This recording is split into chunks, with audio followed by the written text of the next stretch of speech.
Hi everyone, welcome to the Car Chat podcast. I'm Sam Moores, and with us today we have Philip Hoffman. Hello. The pleasure is on my side. Sam, thanks for inviting me. I do hope to bring a different point of view or a new approach to the Restomod market. I think we will soon start talking about it. Let's get us in. Yeah. Can you tell the audience a little bit about sort of short summary of who you are and what you do? This question is actually not that easy to sum up at one point. I think for the most and the leading part of it is I'm a deep dived petrol head. I think as you are. I think in some ways and it could be a disease, but it's otherwise it's a deep passion, and I'm really in some ways. Some call me a fanatic. I think this is the most leading part of it. The other part is I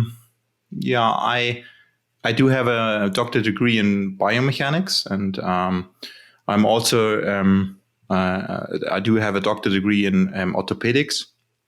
But early on, during my studies, I started to work on cars. And from the university background and the family, I had a deep connection always to the engineering side. And from that point of view, when you build your first cars, it was an E30 BMW, and we prepared for the Challenge series. And first of all, it was just building it by your hands and getting it tuned. And from that point of view, it developed really that I followed all the cars that in some ways, you read about the media that you have to have, like the old Porsches. My grandfather, he started all this petrol heads in the family, and he had old Porsche in his garage. And luckily, when I had the license, I drove it. But immediately, I loved the classic aspect of it, but it was too slow. The brakes didn't work that good. And from that moment on, I tried to work my head around it, how to improve these things. And then I built a classic Porsche like the 911R with a highly tuned 2.0 engine. And we struggled so much to make 200 horsepower out of it. And and also on this first journey, I really experienced that all the things about old classic Porsches. You think it happens in the US, but actually here in the south of Germany, it's where the roots really started and where all the knowledge is. And from that point of view, I found my footsteps, to build up a team more or less. After this, when I drove this car, I'm sitting here next to the Zugspitze. That's Germany's highest mountain. So I'm really close to the Alps. And I never got to fall in love with driving cars on the racetrack. For me, it's about getting up in the morning really soon when the roads are empty and then have a blast through the Alps. And I really take a high pleasure of driving cars, but I always drive them, like Magnus Walker tells, the pedal to the metal. That's where you make the most out of these classic cars, in my opinion. But then, of course, I had the first struggles. The engine, it really suffered when the tuned engine. It really suffered, and we rebuilt it once. And I also the car, in my opinion, lacked a brake booster. And also some safety measures like ABS or traction control. If you really are on it and try to brake through a corner or to a corner in the Alps, and then one one tire takes off from the ground. It's really you never forgot this moment, that you actually have to lift off, that you have to lift off to gain traction again, to then safely brake for the next corner.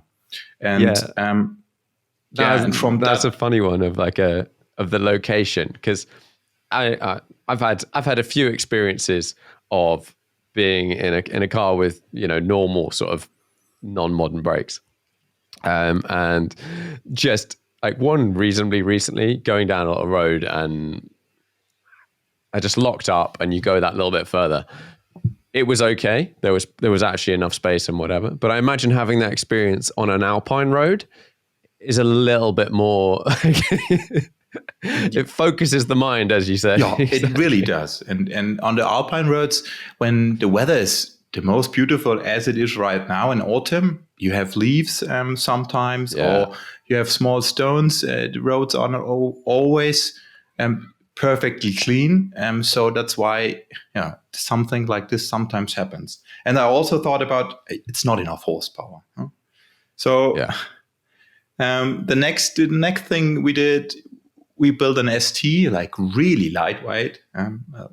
Also spec'd. I think you also had this SC journey. Yeah. I did choose the SC as a base platform because it has a brake booster, actually. And then from that point, we backdated it and made it really lightweight. And we had 980 kilos. And then I put a 964 engine in it. And we bought it and made all the tuning stuff for it. And we developed around 340 horsepowers. After it was really a long struggle to get there, actually. Like German horsepower, if you measure it, it took quite an effort to get there. And this car, I think this is actually the reason why I started to think a little bit different. What a car needs to be and how we need to set it up. If a car becomes too rough, it becomes so draining, actually. Like we used to get people here together to have a blast through the Alps that lasts for 2-3 days, and you have a stints 300 to 500 kilometers a day. And actually, with driving this car, at the end of the day, I couldn't take it anymore to sit next to a refrigerator because the vibration through the day, it was so intense that it's tiring after a long time. And from that point of view, I thought we take so much money to develop cars that look and feel as we dream about it, but why not take some of it to actually develop cars that drive like you want it for the moment? And so this journey began 5 years ago, that I had in my mind that we set up to build a car where you actually can totally control the driving behavior and the characteristics while driving. Like, from the modern cars, it's easy. All of them have it. If you take an Audi RS, or if you take your Porsche, your modern Porsche GT3 product, and they all have it, huh? Like a sport button where everything sharpens up. But in a classic car format, it hasn't been done yet, and also not in an analog character, where you can turn everything off. You can separate the parameters by your own, so you can really mix it like you want it, and you can change it on the fly. Yeah, because I guess driving modern cars, when you've got any modern car, you literally point out, like you said, the Audis, the Porsches, whatever. You have like normal, sport plus, or if it's a Ferrari, it's sport, race, CT off, etc. Yes, that sort of thing. And I think most people I know, you want exactly like you're saying, a bit of each thing. You don't actually want everything turned up to the top all the time, or even most of the time. You might want the suspension backed off a little bit, for example, especially in the UK. And some people do hate gear blip, automated gear blip or auto blip. Yeah. I do love it. And if you drive a single mass flywheel, it really helps when you drive fast, and because sometimes you are so focused and that you enjoy the help catching the engine at the right speed. But you need the freedom to modulate it as you want it.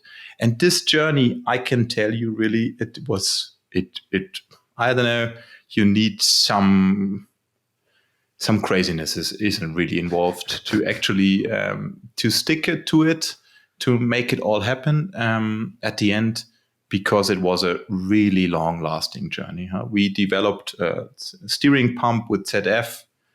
All this starting as a small company in this market, it is a huge effort that actually you can do stuff with the OEMs, but they don't take you seriously at the beginning. So it's you have to put lots of effort in, and it was a struggle for the most of the time. But at the end, it was really it's this, you really bond with something where you can change something as you want it, and you get a immediate reward. For me, and when we talk about the car later, for me it is the most pleasure I get out of it when the car actually speaks, or like it feels like speaking to you with the automated gear blip. This is something it's so weird when you feel it when you get into a classic car and you brake for a corner, and it's a perfectly smooth blip, as Walter Röhr would have done it. And at the moment you can't get your head around it at the first time, but then it's a really pleasure. And also you can really change the characters of the car so immediately. And I had the pleasure to drive most of the cars, the modern stuff, and I, like you also, I fell in love with the 997 GT3 RS. For me, it was the Mark 1. I think you have the Mark 2. Yeah. But if you compare the car we did, like the RSGT concept, you can add 2 more layers of rawness to it. And you have this classic appeal we all love, or I love, where it's a small, nimble, light car, the smell, and also here where I live nowadays, you're getting weird reactions by people if you come by a Porsche or whatever car with a big spoiler on it, and you hide beneath it, and you get the smiles for being in a classic. You are more understated, but you have the pleasure of an iconic engine. Yeah. Okay. Talk me through the process of choosing the car you started with. Like, so you're using a 964, right? Is that right? Yeah. Yes. Basically, when we sum it all up, the story that led to this, I wanted to have a classic look, and I do love the classic look of the 964 or the 993 RS. And I wanted to keep the design language quite classic. And then I always hunted for the most iconic engines. And the 997 GT3 engine, it's for me, it's one of the most iconic engines. I do love the character. And then actually, if you look at it, the single mass flywheel, it started in the 964 RS and it continued to the 997 GT3 RS 4.0. It's the same single mass flywheel, so it's the connection to actually make it possible to link the gearbox to the engine, and to preserve the character of the original car, a 964. But you gain, of course, a lot of more of character and a lot more of horsepower. But it suits the car really well because you gain the horsepower at the upper ref, at the really high up in the revs. So torque delivery and all this, it's really suitable for a small tire. Or small, it's relative. But if you want to keep the car nimble and light and want to have the emotions from around 80 to 160 kilometers per hour, then I think for me, a smaller contact patch, it's important to more feel the car, and the torque delivery is nearly the same. So you can throw in a short gear ratio gearbox, and then you gain the horsepower and the character high up in the ref range. Yeah. And so did you do? Is it a straight? So you've got a 997 GT3. Is it an RS? What? yes, Was it just a GT3 engine that you've modified, and then did it go straight in? Is it air cooled? Is it water liquid cooled? No, it's also something. Of course, it's you have to keep it, or you don't have to keep it. But in this time and in this scenario, it is still water cooled.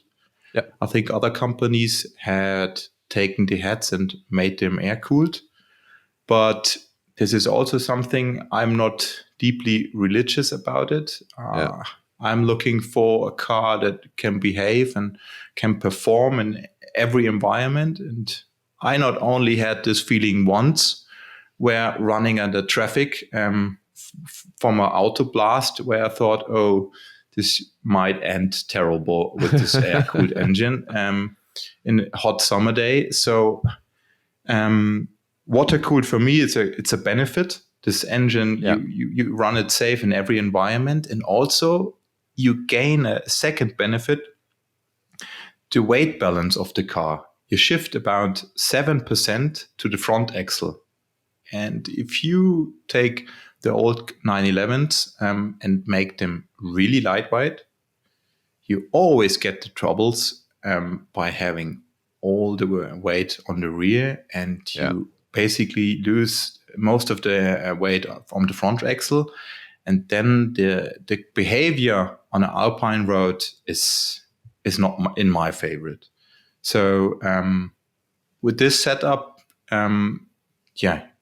you have more weight on the front, better turning, and you have an engine that will always run cool. And it is a 997 GT3 RS engine, actually. But if you take the Mark 1, it's the same, of course, except for the single mass flywheel that was only available in the RS firsthand. And also this is also something when you start to tune these cars, in my opinion, if you really push them, a tuned engine has its limits. For example, like just daily living. We do have an underground garage. Yeah. If you did you ever suffered by having a really racy engine with race cams by getting up there without destroying or without getting your neighbors angry? I think it's not possible. Yes, it's not possible. Otherwise it will. Yeah. Nobody should come down there for a few hours because the clutch, the smell, and the noise, of course, will wake up everybody who is nearby when you try to get out there.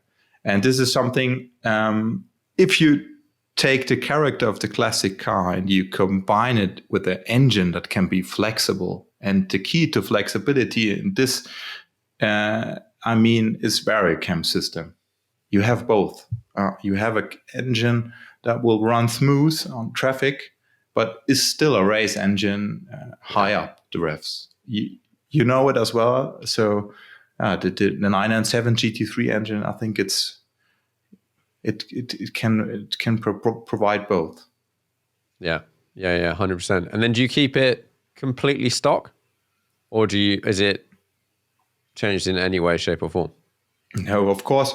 For this, for the first prototype, we did keep it completely stock from the internals. But of course, then you need a custom intake, you need a custom exhaust system, and of course, all the programming and all the ECU stuff is custom.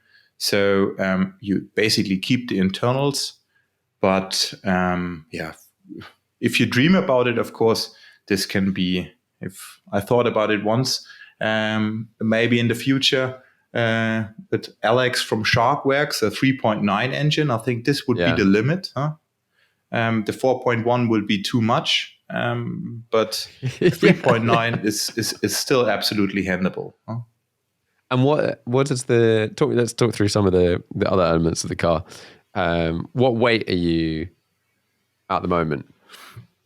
At the moment, we just focused really on the concept. We haven't started yet with any weight loss, but the car weighs as is with fluids in it, 1,280 kilograms. So it's pretty light. It's light already, and we do have a sunroof. There's no carbon fiber in place. We do have some magnesium wheels. That's the only lightweight thing. We especially designed them for the car. But everything else is basically as stock as it is. Huh? Yeah. So is the plan? So if people have a look online and they see your car, is the plan for it to evolve quite a bit from where it is, or the idea is to do? I know you've done a lot of the mechanical parts and steering and on all this and the electronics and stuff, but is the chassis and body going to change? At this point, I do see the most is lying in the electronics and the concept. I do want to showcase a different approach to how we can think about the Restomod market and how we can dream about our dream cars. I think taking the pleasure to modulate your driving experience should be a big part of it. And that's where we totally focused on. So it's the steering wheel and the electronics. And I do think it might be the starting point I can think about this in so many cars. You won't put it into the cars of the 70s or 80s. But from this 90s, like a BMW E30, if you really put the E46 M3 engine in it, you will love to have a traction control by preserving the small contact patch with a small tire. And also make it we really experienced or we tested the concept. With the first button you can turn, you can actually modulate the throttle response, but also the maximum amount of throttle body opening. So you can really dial the car and set up 1 to a horsepower you may set up. And you can also change the variocam profile on it. So you basically can really do so many things with it by only one button. For example, if you think about putting a turbocharger on it, of course, then you can put many different maps regarding boost pressure also on it.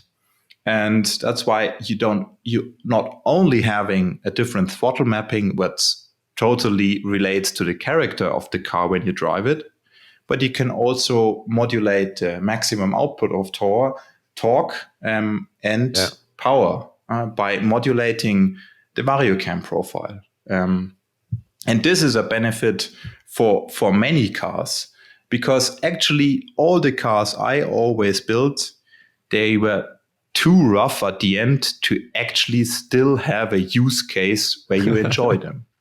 Yeah. And I don't know, if it is because I'm getting older. Like, I have been doing this for 20 years now. I do know I'm looking younger than I am. I don't think we are the same age, more or less. I'm 41. And the use cases where you actually can use this really classic and race car type of cars, it is so small. Yeah. It is.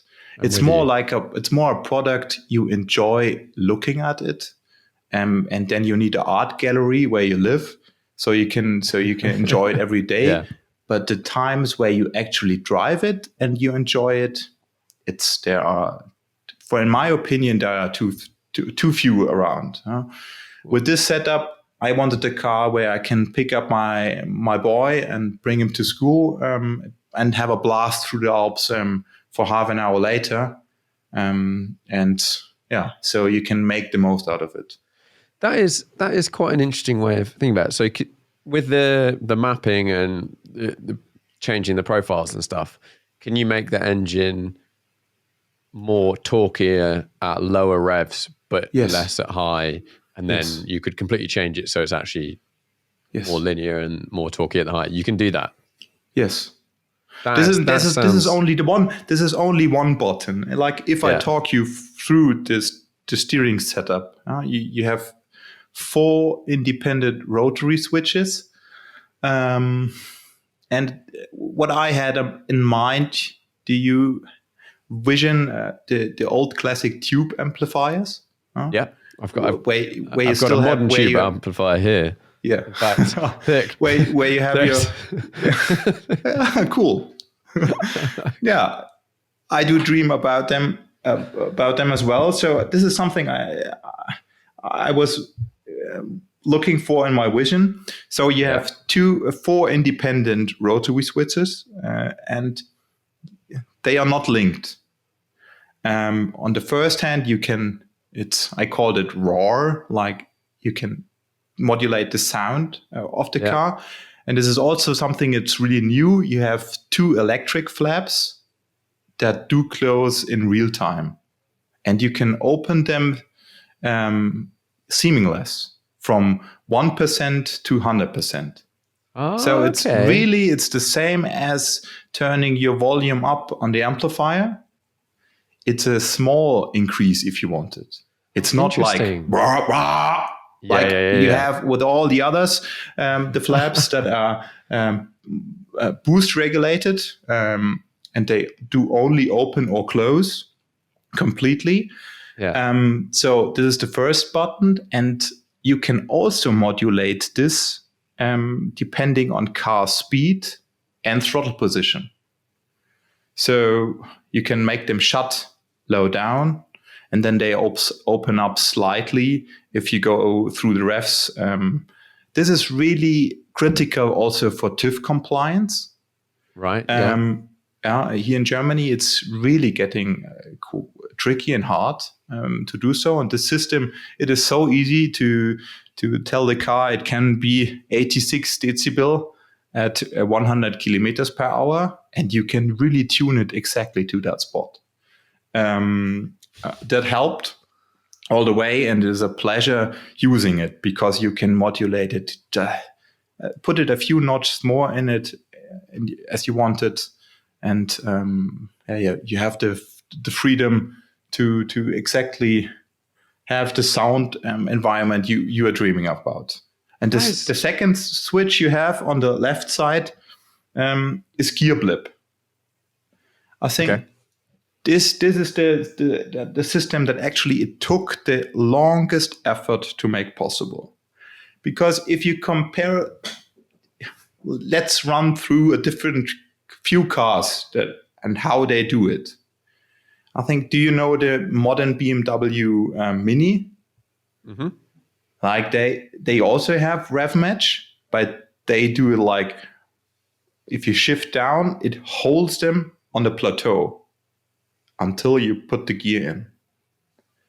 this feels totally artificial in a classic car. It still feels in a modern car totally artificial. Yeah. It's totally out of place. You want this to be exactly human. So we then had a custom software upgrade by one of the biggest ECU suppliers, where we can modulate when the auto blip occurs, how sharp it is, and how the maximum amplitude is. And you can turn it by a few positions. Like if you do the normal driving in a car mode, you want the auto blip to be a little bit relaxed. But if you are on a racetrack and you're really pushing on, it has to be sharp and high and really close to the shift. One of my earliest memories of auto blip was it would have been in town in some sort of it might have been my Cayman GT4 or something like that at the time, and changing from like second to first in town. Yes. And it just goes like, BAM! And you're like, oh no, yes. This is awful. I know.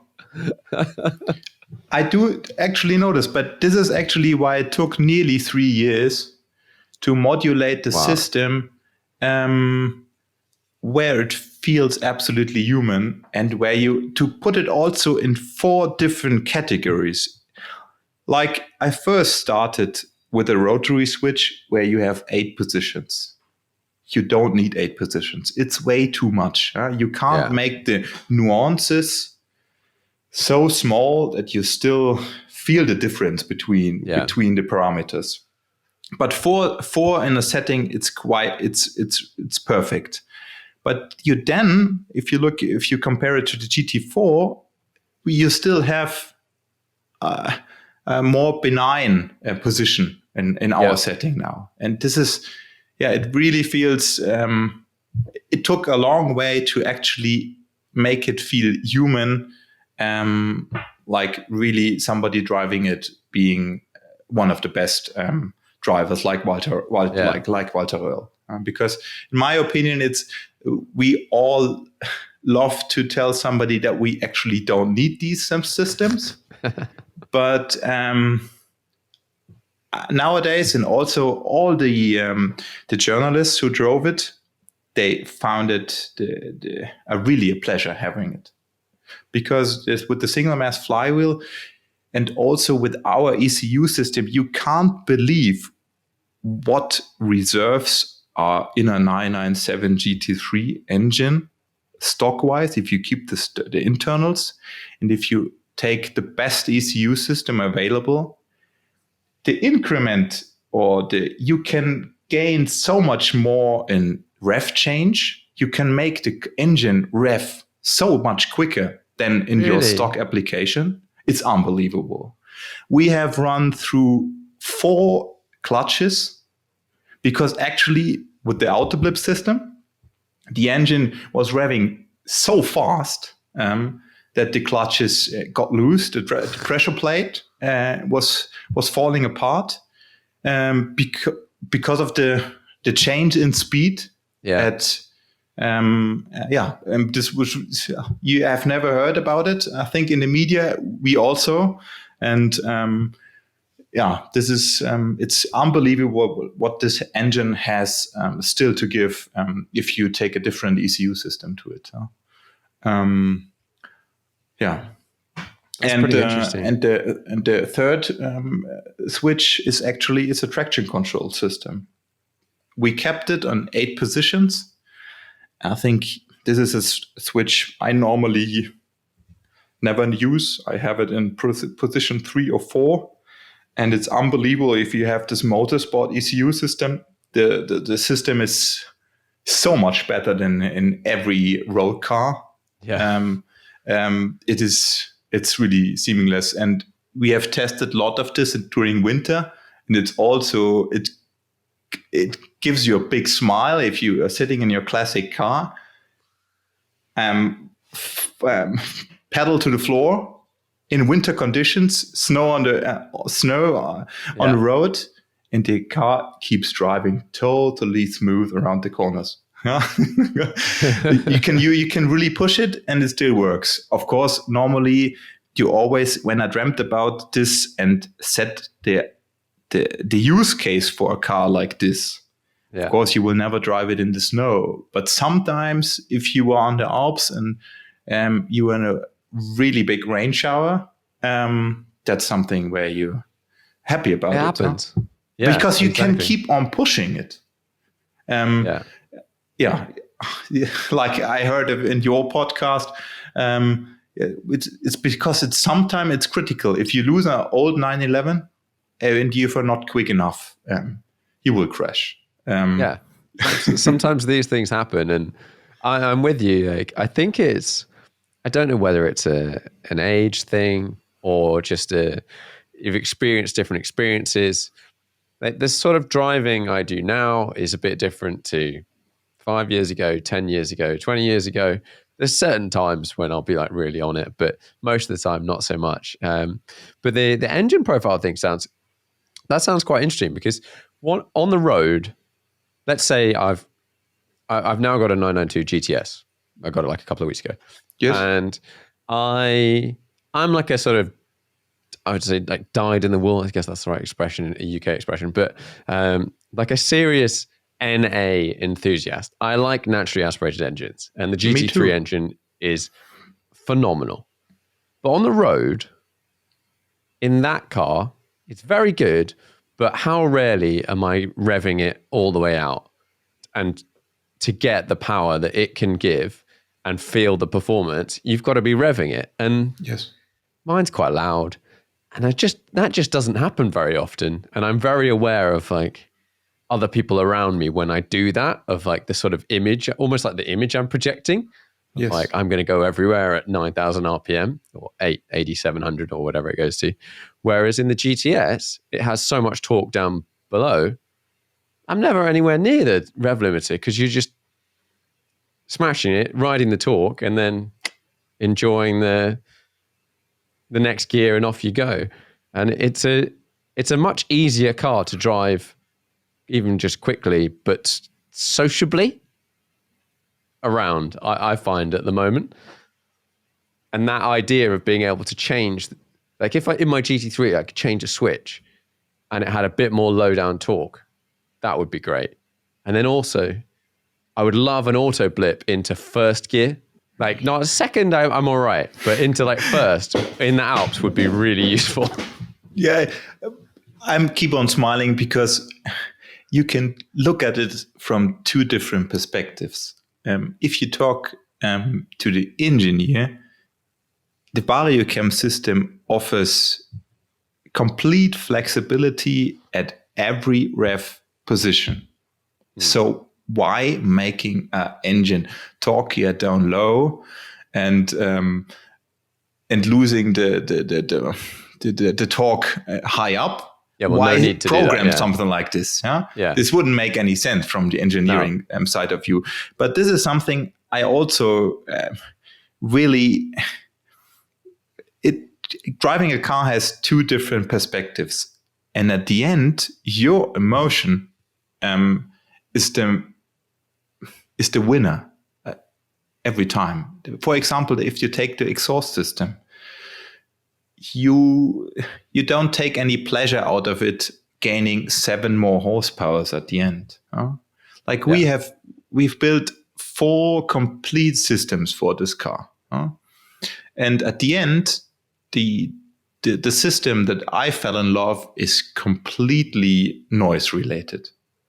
You want this engine note to pitch higher with the higher you get in your revs, and it has to be the continuation. And this is also that, But actually, a different exhaust system, it had 7 more horsepowers, but that's not the point that's not the point. And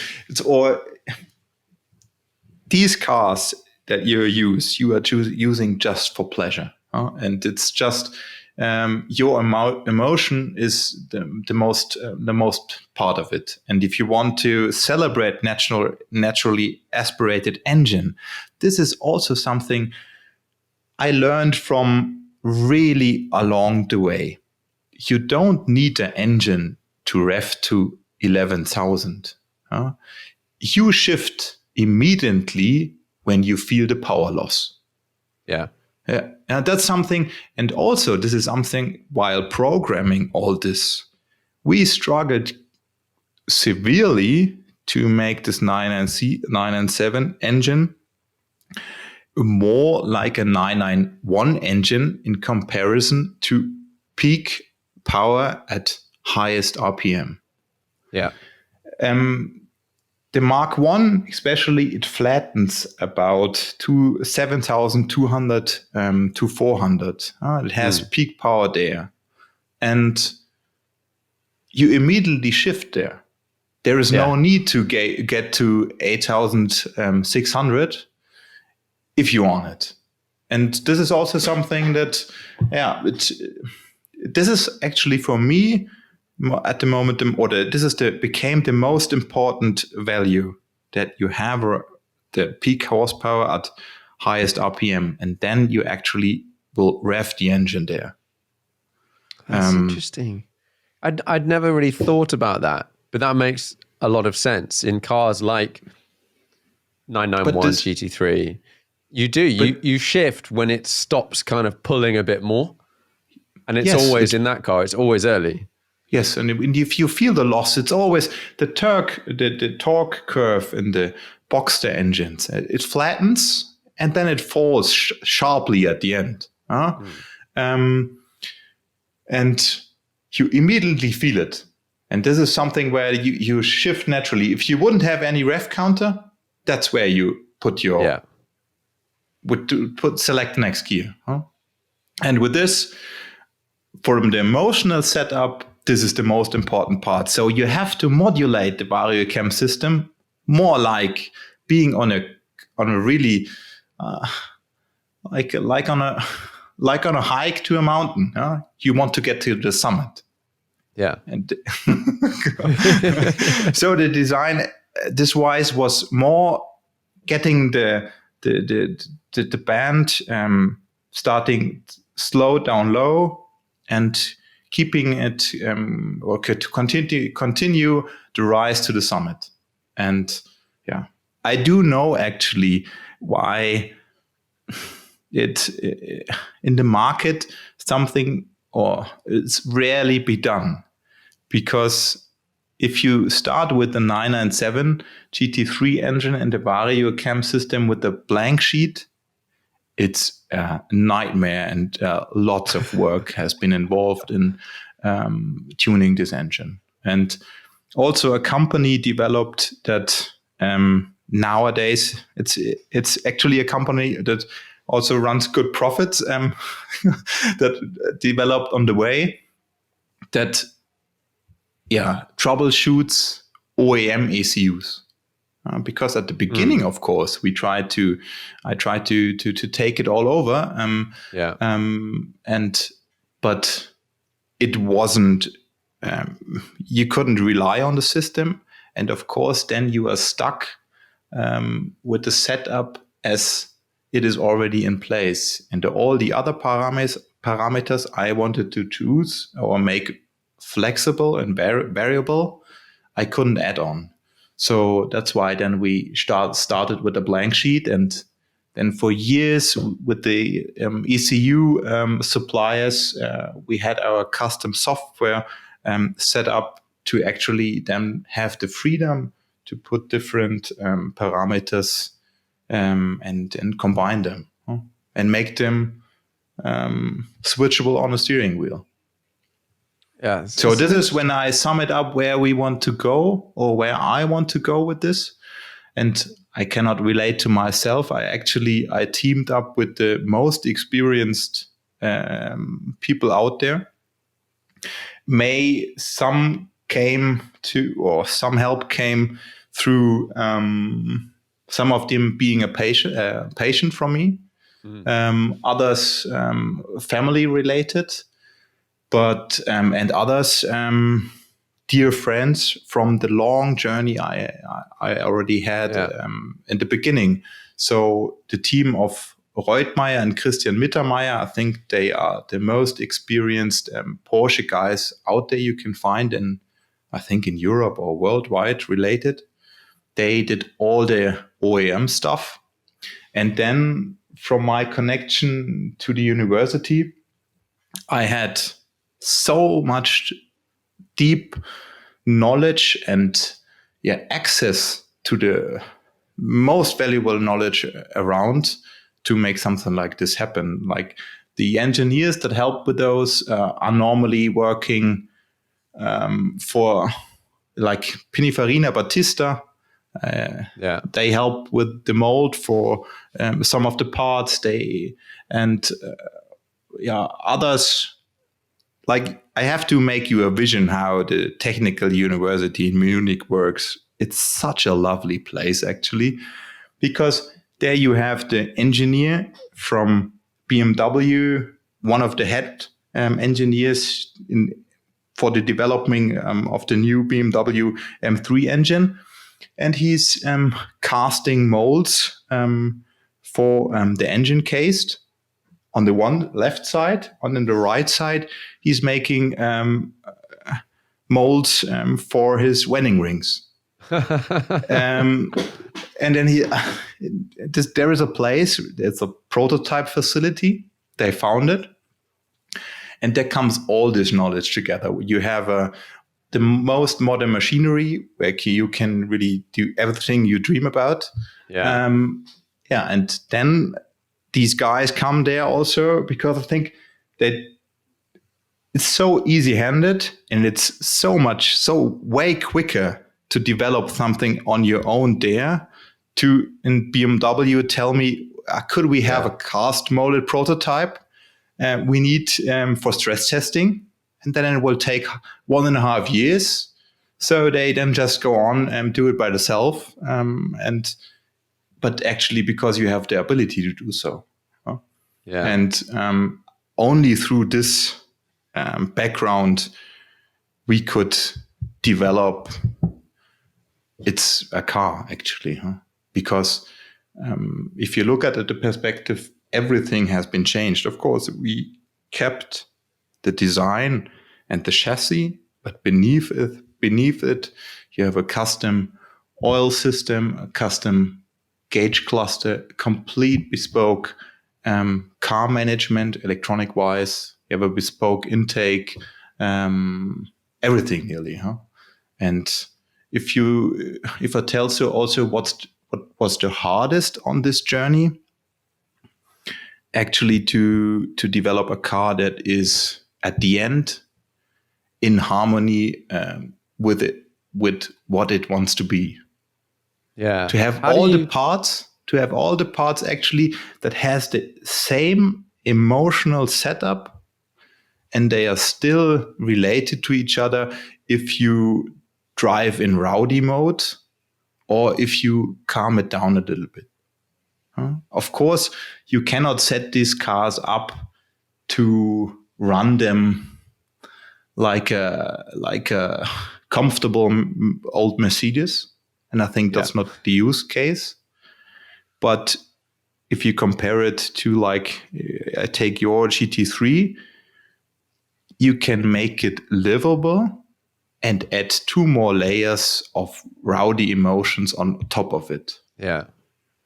And when you want it. And that's basically the setup. It is an interesting concept. And like with the exhaust, what sort of programming are you doing on the exhaust? Because being able to have it open from any degree of 0 to, open. I've never come across that in an exhaust system ever. They're always open or shut. And the open or shut situation in any car that I've owned, I've always removed it. I've always gone, well, either have just control and I want it open or I want it shut. There aren't many scenarios. But I've never been able to do it. So I go, okay, maybe 90% would be really good sometimes. Maybe 70. Yes, but I can show you a reward why that something like this hasn't been done in this situation. Like, I patented this whole setup on the steering wheel, that you can make it like how you modulate it actually. Yeah. This is also, it was a huge journey actually to get this licensed by Germany. But this also tells, there's nothing comparable actually on the market. And I do tell you what I found worth for it, fighting for it, because we look at it, I do look at this car totally from the emotional side on it. And you can support the engine characteristic, like I spoke before, with the VarioCam system, that you make it more linear and you have to go to the summit, and you can support all this emotional setup really well with the flaps by increments. So then you get the perfect acoustic and the exhaust setup also really high up in the ref limit, I think. But looking at from a stock perspective to the 997 GT3RS, it is already a lovely system. Don't get me wrong. But low down, it could be quieter a little bit. If you take off,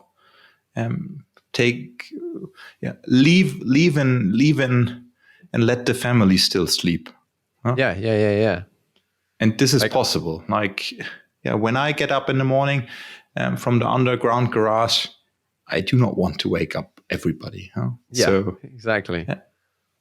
Yeah. That's interesting. I'd not thought about it. So you're actually, one of the things you're doing is you're mapping it from top revs to low revs in a straight line. Yeah, it's not. Yes, you open up. I can show it to you. You can open it up and.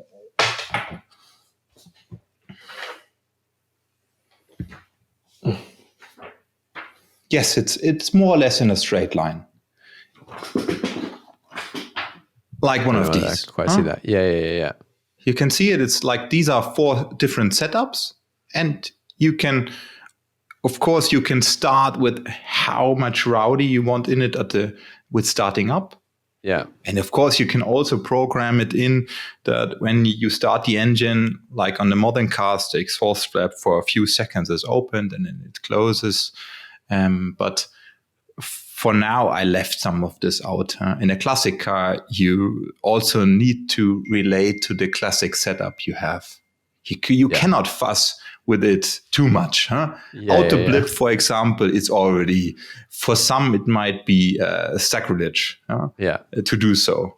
But I try to preserve the character of classic cars as we do love them. But I try to really focus on the emotional setup that a car can give you when you push it. Interesting.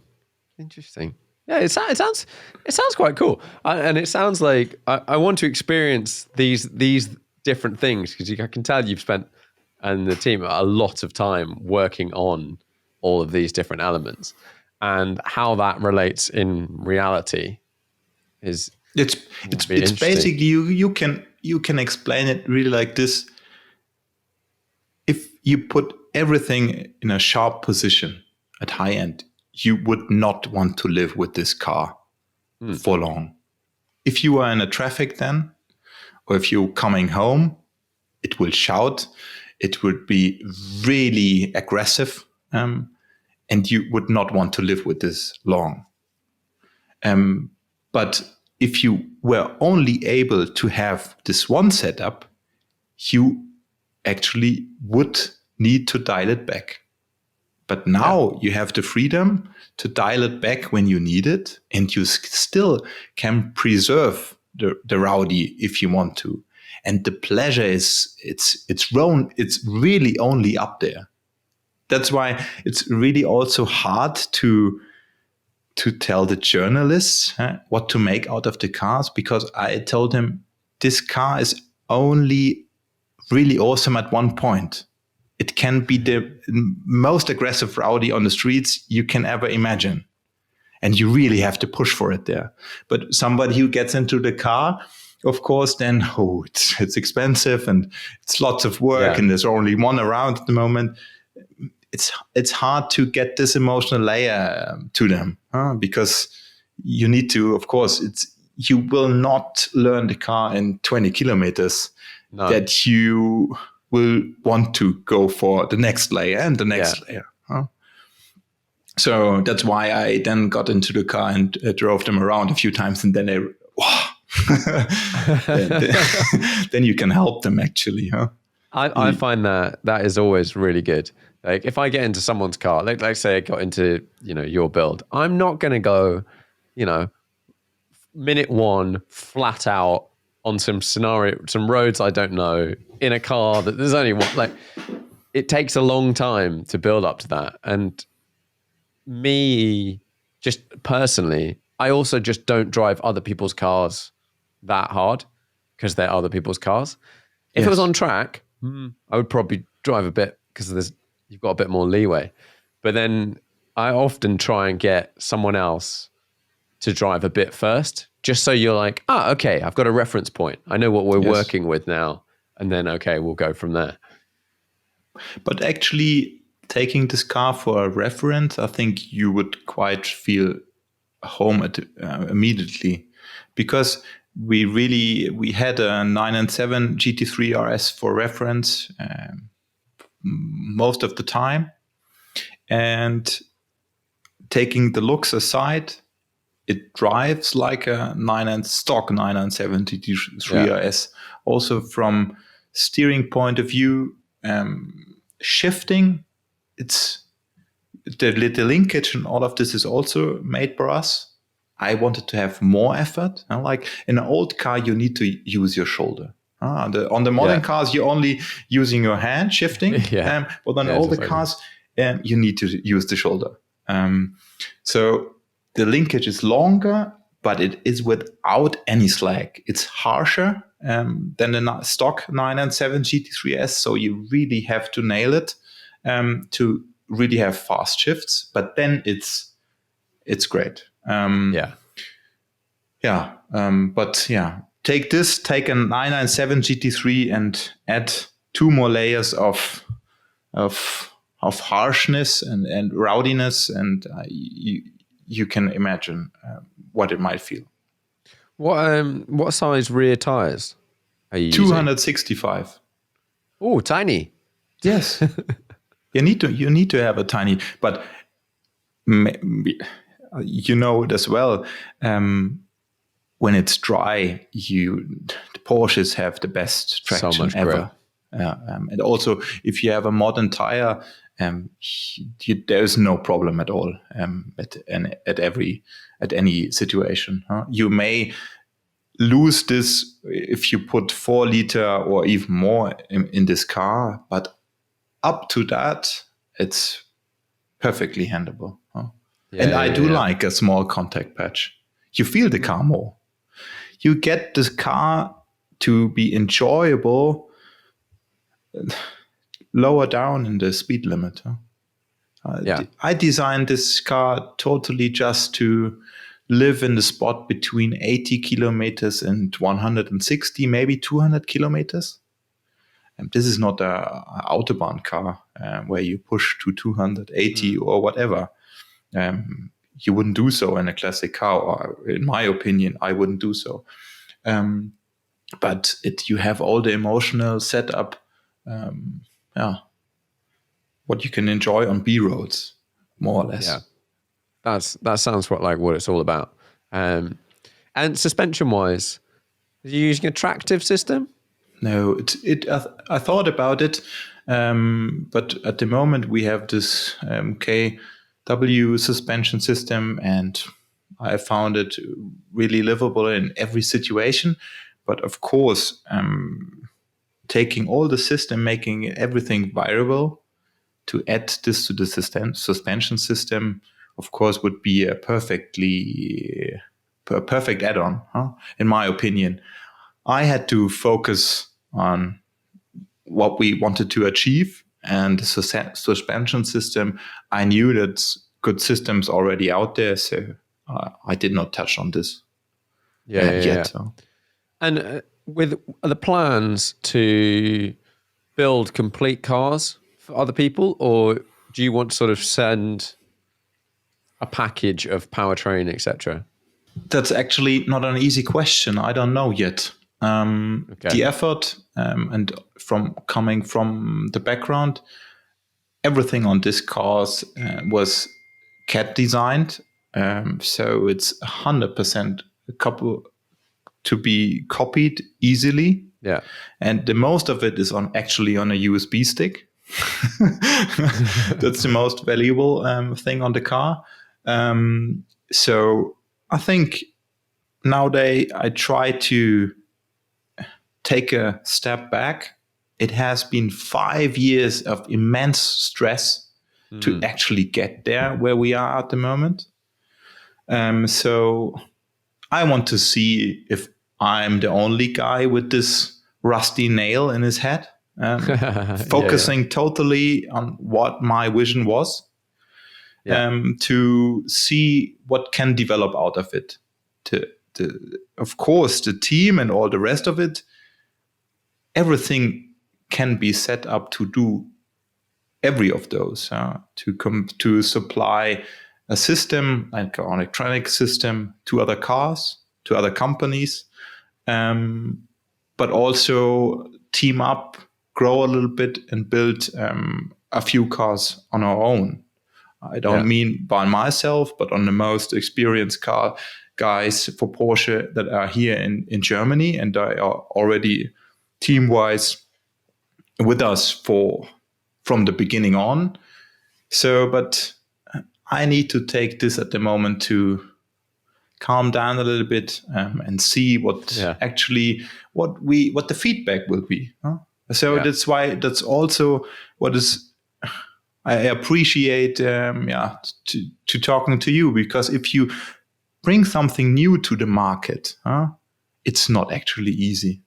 It's because you have to. Everybody has their opinion about how a Restomod or a classic car that has been tuned or looked after or reimagined has to look like. And then we have a totally different approach. So it's a really struggle. You have to tell it on. And if you are a newcomer in the market, you don't have any speak, or you won't be listened to. So that I will take the time to keep on telling my vision, and then we will see what comes out of it. Sounds like a good approach. On the dash, you have a digital screen in one of the gauges. Yes. Tell me about that. Like if you look at the instrument cluster, of course, it looks classic, but there is a few more layers also onto this. You have traction lights integrated into it. They will shine in blue, and you also have a rev limit, like shift lights integrated into it. Okay. And this looking into the system from the digital system, this could be a journey in itself as big as the whole car. Really? Okay. Yes. I teamed up. For the moment, a navigation system is working on it. Yeah. But of course, I kept on pushing that we can have some engine telemetry also be shown there, and tire pressure and tire temperature. This is possible, but it's also something. If you start with a round instrument, you are gaining problems that you won't think are possible at the beginning. And that's why it's really interesting. So I don't know why there is not a big company already out there doing such things. Yeah. Because if you look at the instruments, they are all denormed. That's a pleasure, actually. So if you would design an instrument that will fit to the medium-sized denorm, you can retrofit it to nearly every existing car out there. Yeah. But At the moment, you have a navigation system, and this was a struggle on its own. And also with friends who do this for BMW motorbikes, the head engineers for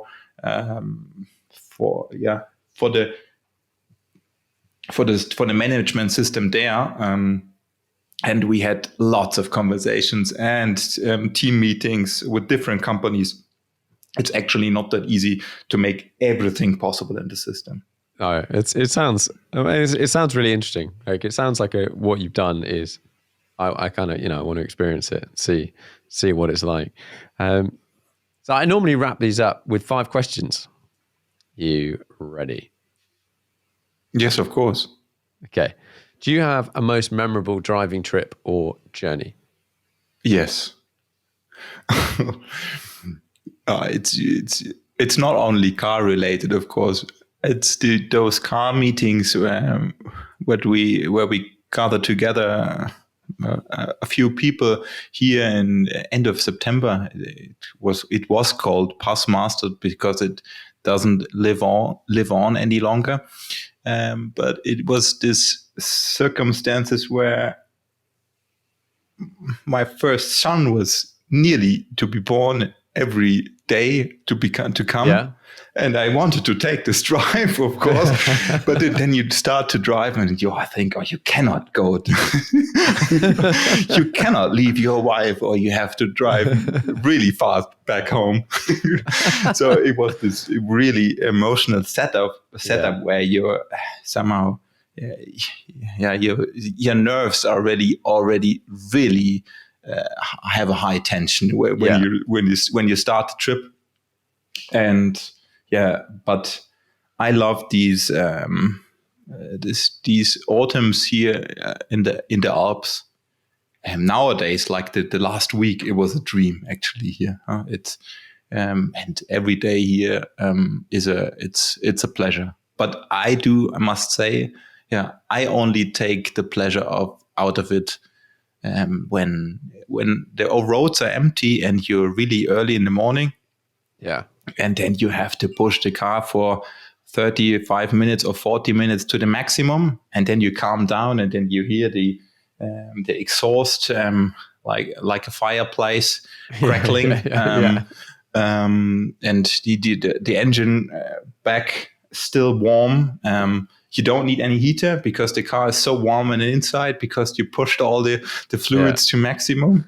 I can tell you many moments, but they all take place here in the Alps. Yeah, I've tried a track day once, but it makes me nervous with all the others actually. And I don't find the most pleasure out of it actually driving on a ring, on a circus, really aggressive. I set up a small journey where I want to go, and then make pleasure out of it getting there. Yeah. I'm with you. There's something about that, and being a photographer as well, and I guess cars, but being a photographer of cars, you always are doing sunrise. Like that's kind of the best time. Sunset's pretty good, but it's not as good as sunrise.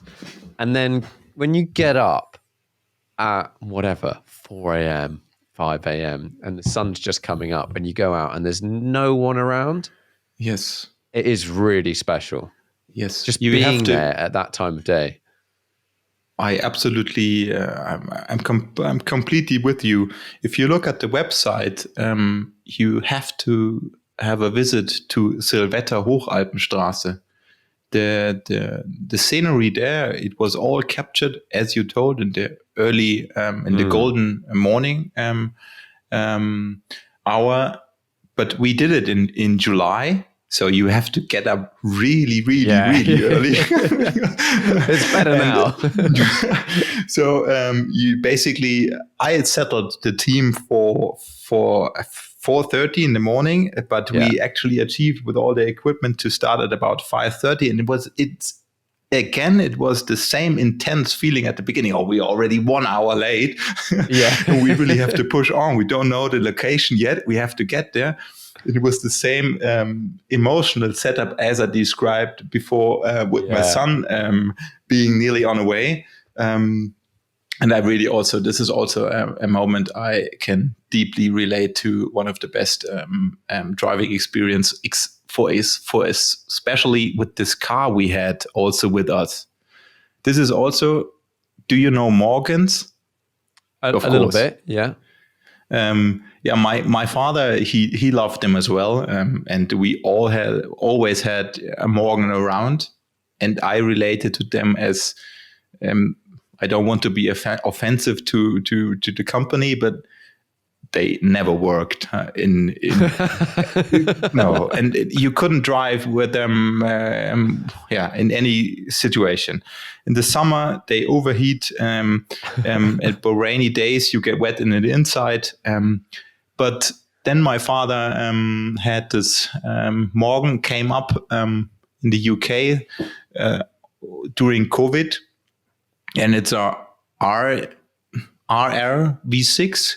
It's a Morgan race car, and they only built 5 of them. And we totally, then the car arrived here, and it had no road license. Then we built a road car out of it. Okay. And it's actually, for the money, it's such an awesome car. It only weighs 800 kilos and has a Cosworth map for the Mustang V6. Okay. You actually feel like flying a Spitfire through the grounds with the side exhaust pipes. And all the louvers on the front. Yes. And the car looks so beautiful on the outside. But comparing, of course, to the Porsche, this car can only offer one layer of emotion. It's really rough, and it's really scary. If you get into this, you will never want to have a crash in a Morgan, never ever, because I don't know. It's you can don't have ever should this happen, but it was a pleasure having both cars up there on the morning Alpine road.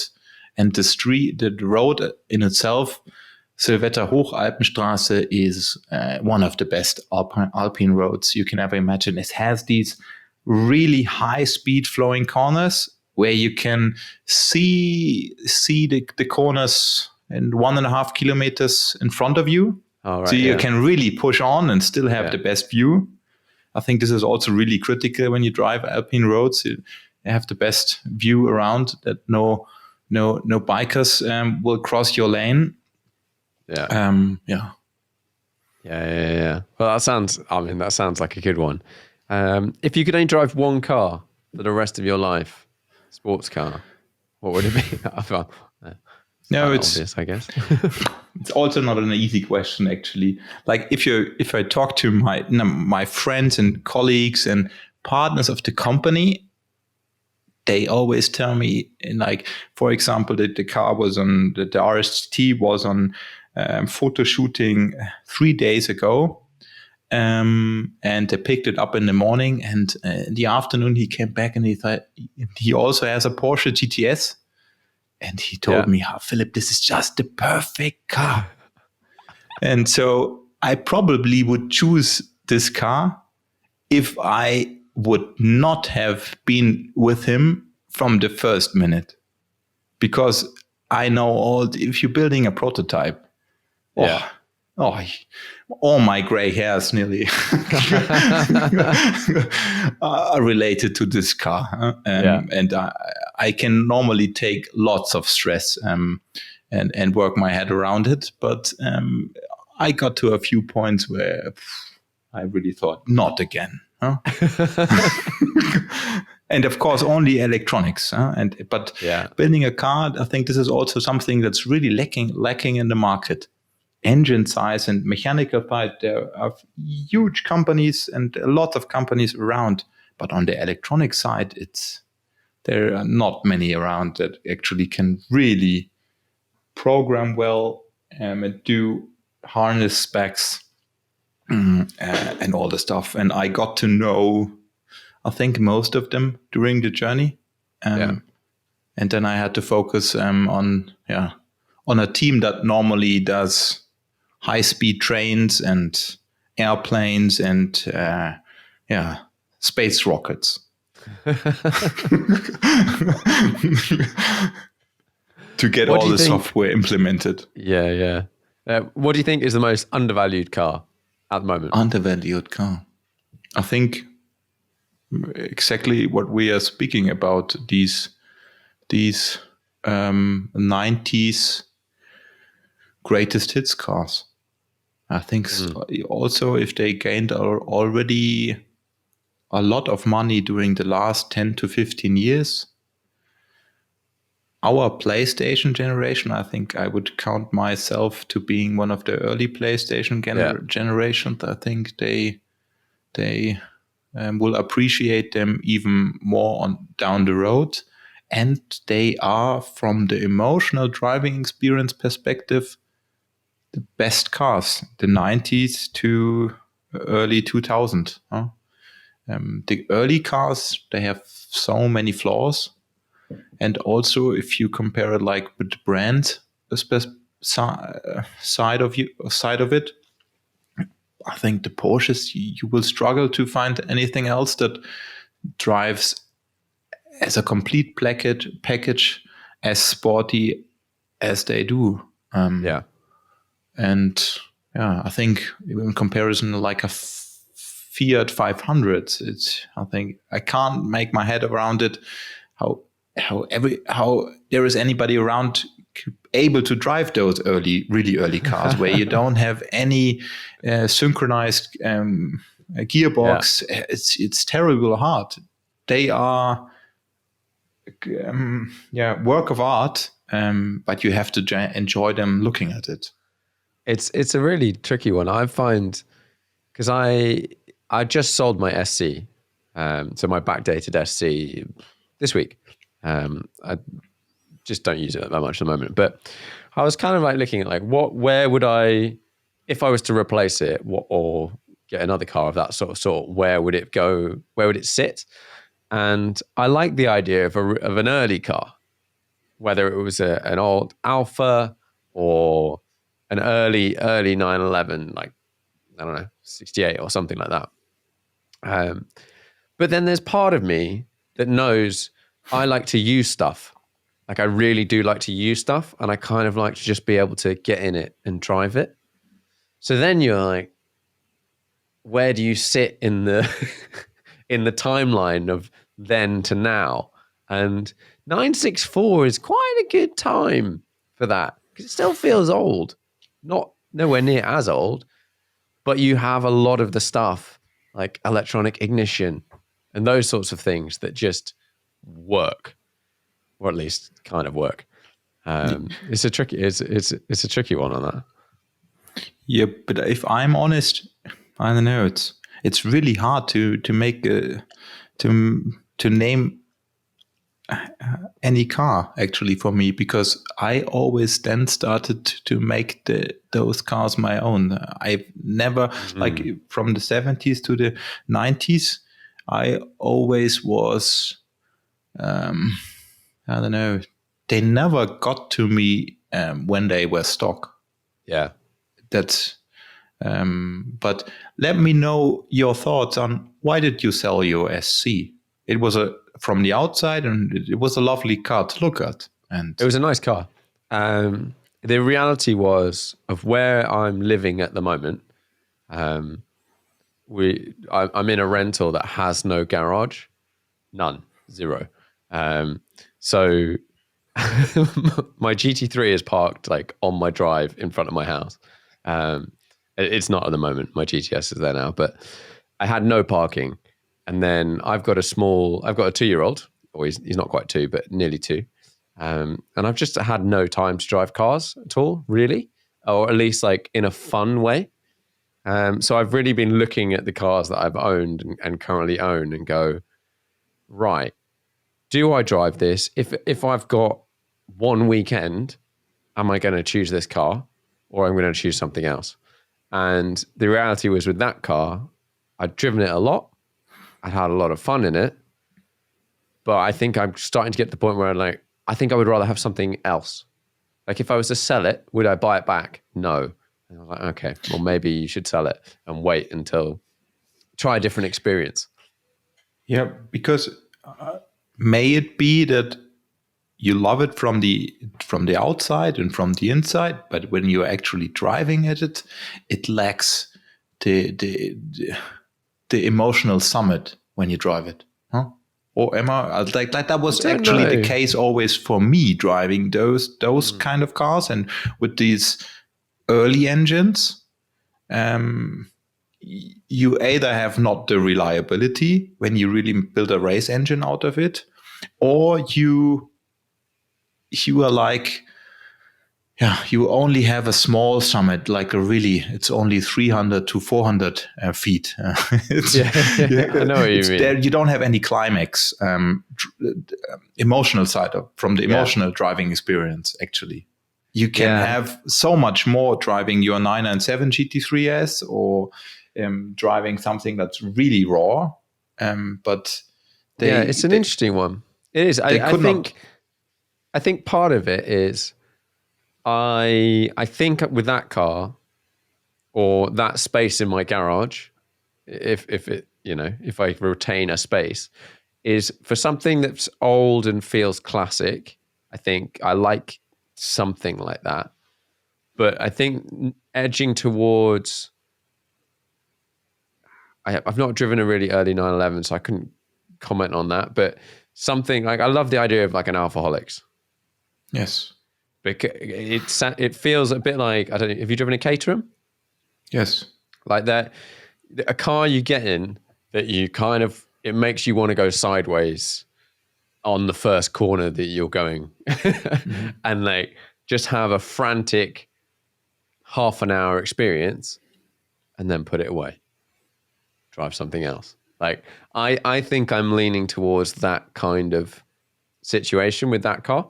But like driving every time I drive the 997, I'm just like, oh, this is just a really good car.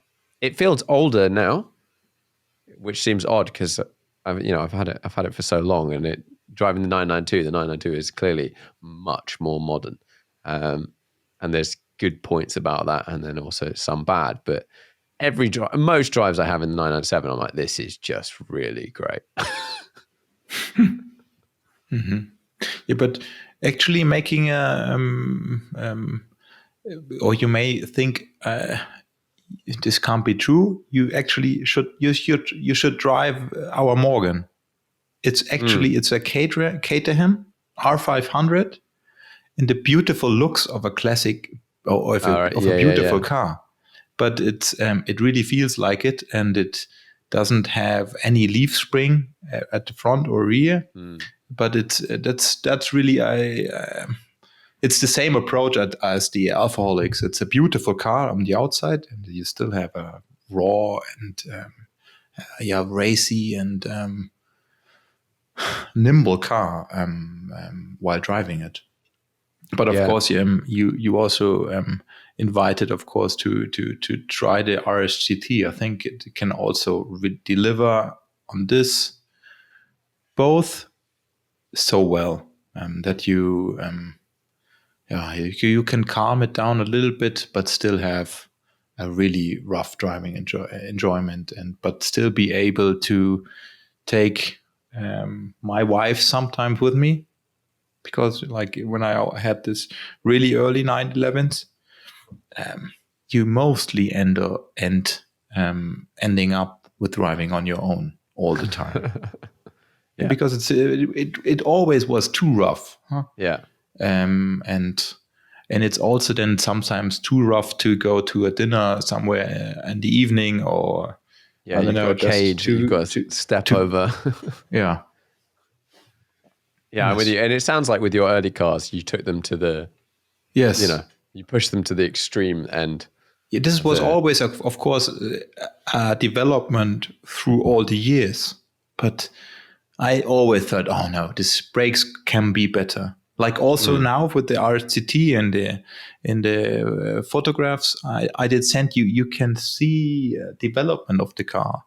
Like at the end, with Brembo, we have now our own brakes, and I think these are the biggest brakes on every 964 they have ever been. But okay, yeah. I thought, oh no, you can always have the 993 turbo setup, but it still can be more. And this was always the feeling. I think when I had older cars, so that you start with something and then you really keep on evolving it over the time as you dream about it. Yeah, and then at some point, I don't know. In theory, you have to draw a line. Go. That's the end. I don't know. That was over. Yeah. That was a while ago. Sometimes you are not actually the one drawing the line. It could be in your next your environment, bank balance or whatever. Yeah. Your wife, for example, they tell you.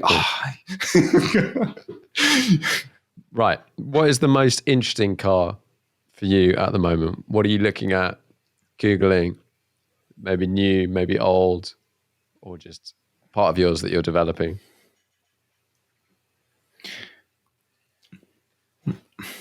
Actually, it's not only one car; it's the whole setup of where cars are going in the future, and I try to think about it a lot, and I think with these companies, I think the car, if money would not be an issue at all, I would try to get a T50 or T33 by GM or GMA from Gordon Murray. And I think this whole theme will develop further, I guess. I think the naturally aspirated engine, it will become a luxury item in the future. As something, and so many companies are growing in this niche sector. And I could imagine, for example, if we turn 15 years onwards, also the big companies then come back to their old car fleet to then get them back in, tune them, modify them, restore them. Because these are actually, there is a whole fleet out there with naturally aspirated engines that have the license to go further. And I think nobody in the politics will one day tell us that we are no longer allowed to drive our own classic or old cars. But in the future, I don't know. I think the plug has already been pulled, and also if the UK is going backwards now from having a death date for the combustion engine. I think the industry already has. I think so. Has made the decision, but I'm looking forward for this perspective in the future that there will be so many great cars in a niche, and this market will grow continuously. I think, but I hopefully will be able to afford one of these. Yeah, it would be really cool if, let's say in 5 years' time or whatever, Porsche started going, if you want to bring your 997 GT3 RS or whatever back, we will, maybe 10 years' time, we'll do a bit of a restoration, but also we've developed your stuff a bit more. Yes. ECU, everything. Like, that would be so cool. Because they did a 996 last year. Was it called the Club Sport Club Coupe or something? And they did one 996, and they basically made a GT3, but with a lot of stuff from, developed a bit. It was bought by Seinfeld. I can't remember what it was called. It was like a 996 GT3, but built today by Porsche.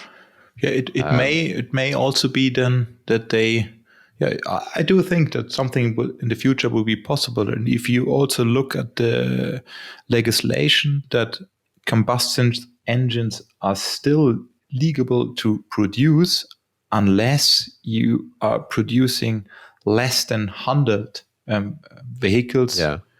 a year. So this clear tells the road to being a luxury item, and maybe the OEM suppliers coming back to their existing fleet one day. Yeah. What And do I you think see? for and it's difficult to tell, isn't it? Because we don't know what public demand is going to be like in Yeah. 15 years. I mean, currently, to be honest, I'm a bit worried about what the world is going to be like in 15 years. So who knows about what the car side of it is. But yeah. Right. Final question. 5-car garage, unlimited value.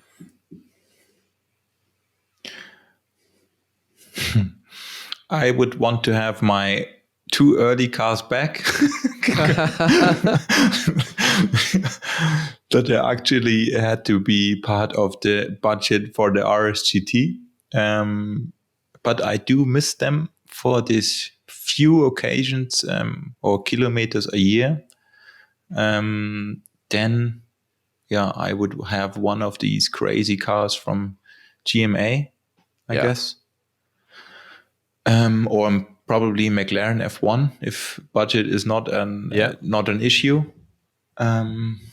And for a family car, no, I would leave. I would have one family car. It can be just a normal SUV. I don't care about brand. One SUV Yeah. for taking kids to school, and the rest can be fun cars and a few bicycles. Like 3 of my own, one of GMA, one SUV, and And and a McLaren few F1. bicycles. And some bicycles. Fair enough.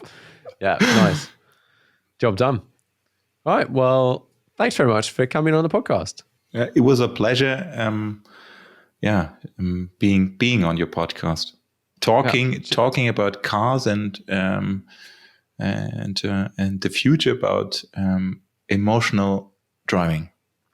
Yeah. It's been very good. Thanks very much.